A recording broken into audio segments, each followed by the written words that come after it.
It is empowering for the teachers to know that they have the help of other colleagues. It is empowering for the students because the students that are always doing the right thing, they're able to be rewarded for that. It is empowering because those students that are middle of the road and that can go either way are now choosing the right way. And it is also empowering for the students who have behavioral challenges because we are able to give them support in those areas. I've done pretty much everything in the education field there is to do. This experience with positive behavior supports has validated so many of the things that I've learned over the years, and it is a wonderful experience to have people around you in this building that will work with those experiences and with that validation to try to better students' lives. To have ultimately a well-disciplined, orderly classroom and orderly school is important. But ultimately, the skills that we're giving these children by the teaching of good behaviors will lead them on to a more successful work life and family life, life after school. The 3 school rules are be respectful, be responsible, and be safe.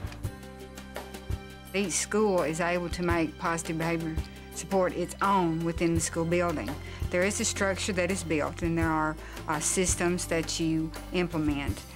There's data that is collected, but each school, positive behavior support is different at each school.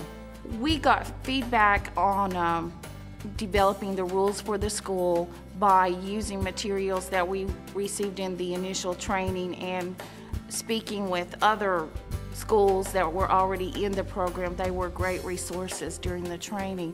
Then we took their information, even some examples of rules and that sort of thing, brought them back to our school and started with our team in looking at what we felt the rules should be and the areas that we should cover in our school. We have 3 positive behavior support school-wide rules, which are be respectful, be responsible, and what's the third one again, Isaiah? Be prepared. Be prepared. They got it down. We have very structured lessons that kids are in homerooms, and we take them to those areas, the 9 different areas of the school, and really have very interactive type lessons with those students to show them, what we expect. We'll have like 2 days of learning what to do at school. The first 2 days are basically rules. Like they'll teach us how to walk through the hall, they'll teach us how to load the buses, they'll teach us our 4 rules. Be respectful, be responsible, be safe and orderly, and be prepared. We teach the rules to the students at the beginning of school. We try to, the areas that are important to us, that we want the students to know the rules, we'll go through and we'll use our staff here and teach them our expectations that first day or the first 2 or 3 days of school, whether it be the cafeteria, the hallways, the office, the bus stop, wherever it is. We want to teach them what we expect so they know up front and they know the consequences for rules not being followed. Okay guys, we're going to talk about the 3 R's, ready, respectful, and responsible, on the bus. Can you tell me what the 3 R's are? Respectful, responsible, and ready. Respectful, responsible, and ready. Like they show us more of like what we're supposed to do instead of just telling us what we're not supposed to do. Like they show us an example and like make us learn how to do is like with the right stuff. We had the ISS, we had the standing, in the hall, sit in timeout, those kinds of things. And then when we began seeing that we could use other methods, especially the positive reinforcement, allowing the child to express themselves a little more fully within limits. They didn't have to all sit like robots, and they could be teachable even if they weren't exactly cookie-cutter kids. And so as the teachers began to see that that would work, they became more flexible, and the more flexible they came, the fewer times we had to intervene. And not only were the children in the classroom more, they weren't being sent out as much, they weren't in timeout as much, but they were also on task more. And it became very productive all the way around. Teachers weren't as frustrated. Because we do work in a very challenging environment, a lot of times we're thinking about what needs to happen for our students without including our students. And since we have included Antandria and the other young lady on the team, they bring the student perspective into play. They let us know what the decisions that we make for them, how they impact them as children, because a lot of times as adults, we're just thinking about getting order, making things easier, doing things right that we think are right for kids without thinking about how it is actually affecting the students. On the school team, I talk about everything. I talk about people being respectful and everything responsible and safe and having respectful for their own actions. When we go to the team meetings, we talk about how we can make the school better and what we can do to help other kids so that they can make the school better also. It allows schools within the school district to have consistent discipline throughout, where that when students go to a school, students can say, well, the discipline here is fair because the discipline is consistent room to room. The kids are not so against authority and against the rules because they made up the rules, and we're not asking too much of them. This is a stupid rule, why do we have to follow it? It's like, you know, we've only got 3. It's pretty easy to follow the 3 rules, and they're pretty much common everyday things. The students have also, they reflect what our school is, and the school system is going to be more respected throughout the community, and they're going to see these students as good students. They're going to see our school as a great school to come to. People who move here are going to see this school has this behavior policy.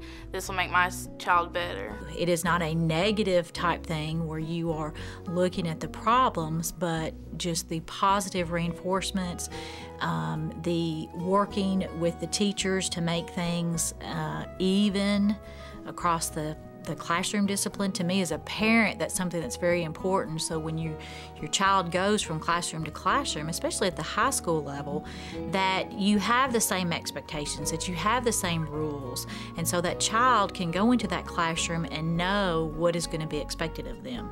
We always try to think about what students, their needs and what their desires are. Even in the general population, we're rewarding them, you know, with their auctions. We think about not what we would want, but what the students want. And at the SAT team, when we're developing strategies, again, we reward and we consequence according to that individual student's needs. But now we even include the student more deeply. The student says, this is what I want out of life, this is what I need out of life, this is what I need for you to give me, and this is what I need to give you. And so it is an exchange of ideas and goals and expectations for everybody around the table.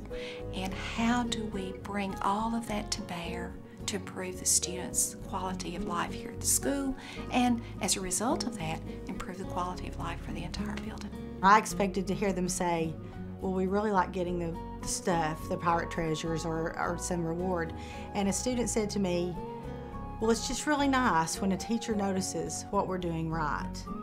And she said, I think it's going to help our self-esteem. Before we started using positive behavior support, our discipline system, it was based around consequences and punishment. And we were missing that positive part to the puzzle. And yes, consequences are part of the overall program, but in order to get the child moving in the right direction, you have to look, and sometimes you have to look really hard to find the good, and you have to reward it. A little bitty things. Start rewarding and acknowledging the good things that they do. It builds self-esteem, and children enjoy that attention. And it's nice to finally get credit for all the things that you've been doing, because I mean, you do something good and then a student would act out and it would completely overshadow anything that you had just done. And it's really nice just for people to actually recognize that you are trying to help society and you are trying to behave and do good things in class. So it's nice to be rewarded for that. It's nice to have someone walk up to you and say, hey, I'm proud of you for doing good. And what we've learned is that has caused our kids to want to do the right thing. We give them what we call Roar Awards because we're the Lions. And they'll do anything for a Roar Award, but what we've discovered is they're beginning to do the right thing now without having to be rewarded. It's caused our kids who don't always follow the rules to want to follow the rules because you get a reward for it. We felt like after starting school-wide PBS at Cherokee that our kids actually felt a little bit better about coming to school. Some of the things that we had taken for granted that kids knew like how to be respectful, how to be responsible, some of those things. The kids were actually learning about those, and we saw some kids who didn't have good skills in those areas coming around and starting to figure out what it was, instead of us just continually saying, that's something that you should know, or you should be respectful. We actually got to spell out to those kids what those things were. It is also very important that the school-wide positive behavior support process is owned by everyone, and that everyone understands what it is that you're trying to do, what the goals are, and also be able to celebrate the successes. Because the successes don't mean that certain things aren't happening anymore.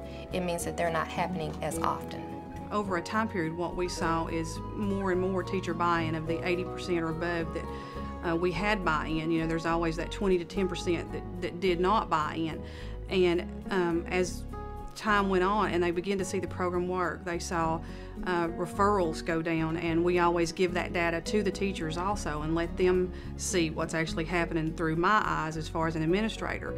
And you know, we had several stories that come in that teachers would come in and maybe we're not, you know, I'm not doing this program and I don't believe in it and kids ought to be good anyway. But then what they do is they turn around and they see their next door neighbor having success time after time after time with the same kids. And so, you know, they would say, I have to buy into this and I have to do it because it works. Many different teachers have expressed that they feel that the overall school climate has improved. I had one teacher who has been here for about 15 years said that this was the best school year that she had experienced, and she felt like the initiatives that we have put in place, the reward systems, teaching the expectations, had helped the children and had helped her. It increased her time on task in the classroom and enabled her to be more effective as a classroom teacher.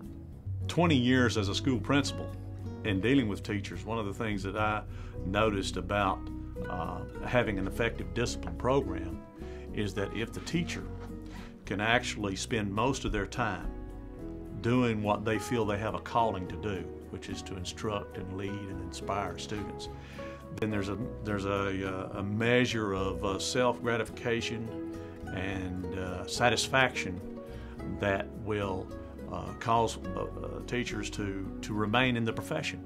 If we have schools that are safe and secure with students behaving properly, now every child's going to make a mistake. Every child's going to make a bad decision.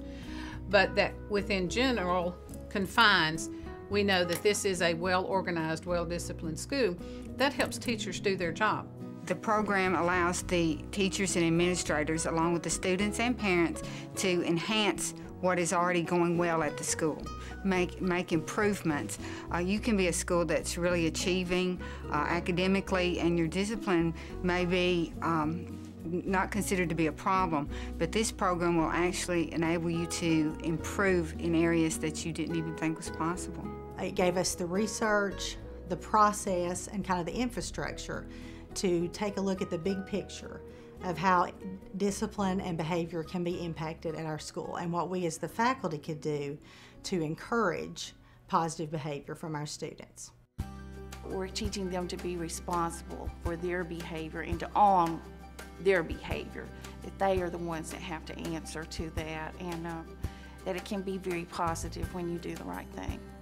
The word of mouth is spreading because one school that's been doing it for 2 years will tell another school, see, this is what's working here, and we are seeing it work. It has changed the attitude of our school, it's changed the attitude of our students, and it's changed the attitude of our teachers. Guys, what are the 3 rules? Be respectful, be responsible, and be prepared. Jails could adopt the policy as well. It'd probably work really well for them as well.